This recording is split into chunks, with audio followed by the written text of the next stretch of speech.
एक भी जरा भी झूठ बोला तो मेरे हाथ में माइक है।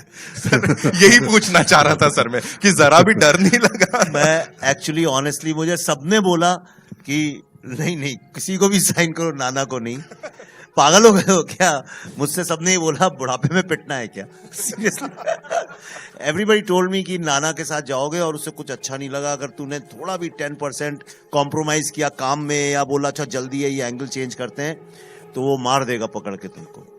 तो मैंने फिर पल्लवी ने काम किया, मैंने पूछा क्या है, तो पल्लवी ने बताया मुझे कि काम को लेके नाना, और सिर्फ अपने ही नहीं दूसरे का भी सेट पे। तो जब मैं नाना से मिलने गया, एक तो पता नहीं कहाँ रहते हैं, बोले पूना में रहते हैं। पूना में नहीं रहते हैं, झूठ बोलते हैं, ये पूना से दूर at the end of the world कहीं एक फार्म हाउस है खड़गवासला में, वहाँ रहते हैं। तो मैं वहाँ गया तो नाना ने हमारे लिए बहुत सारा खाना बनाया, खुद अपने हाथ से खिलाया। मैंने पहले खिलाना पड़ता है। तो मैंने कहा बकरे को हलाल करने के पहले खूब खिला रहे स्ट्रेटजी अच्छी। फिर मुझे रहा नहीं गया, मैंने कहा let's just cut it short. मैंने कहा नाना तो मुझे 4 नहीं 5 झापड़ मार देना, लेकिन ये रोल जैसा लिखा है एग्जैक्टली वैसे ही करोगे कि नहीं। And I promise you Nana was like a child on the set. जिन लोगों ने काम किया सब जानते हैं, 24 घंटे सबको दौड़ाना, खुद सबसे पहले पहुंचना।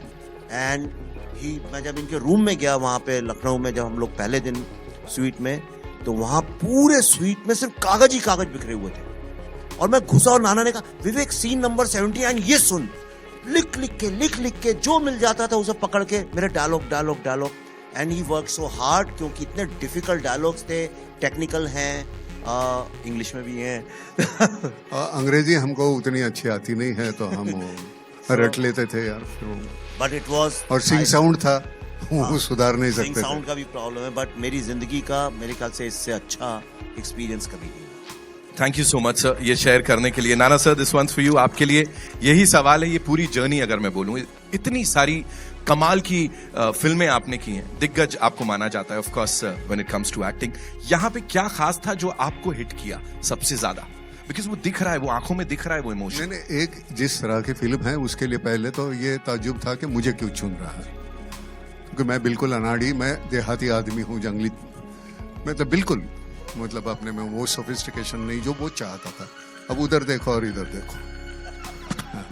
अब इन्होंने कहा कि उनको मिलोगे आप, उनसे बात करोगे, मैंने कहा नहीं, वो इम्प्रेशंस रहते हैं और फिर वो अनजाने में वो तुम्हारे कहीं वो तुम कॉन्शियस हो जाते हो। तो मैंने कहा मैं होने के बाद जैसे तू बताएगा वैसे मैं करूँगा।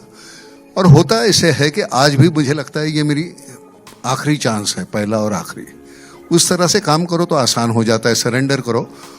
और अगर उसमें कुछ बुरा है तो मेरी वजह से है, अच्छा है तो इसने वो बोया हुआ है।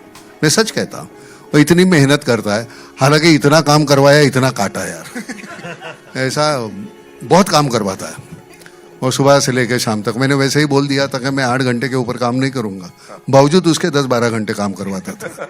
ये झूठ है, ये जाते नहीं है, ये कहते हैं और काम करो। प्रॉब्लम ये है काफी, मतलब ऐसे कोई भी हमारे यहाँ कोई भी किसी की तकरार नहीं थी, हालांकि थक जाते थे हम। और इतना वर्बोस है ना, बहुत बोलना टेक्निकल है। अंग्रेजी तो हमारी वैसे ही मतलब वाह कमाल। तो इसकी वजह से थोड़ी दिक्कत होती थी, लेकिन कमाल के बाकी के सभी पढ़े लिखे हैं, सभी पढ़े लिखे हुए हमारे हैं जो आर्टिस्ट है। बाद में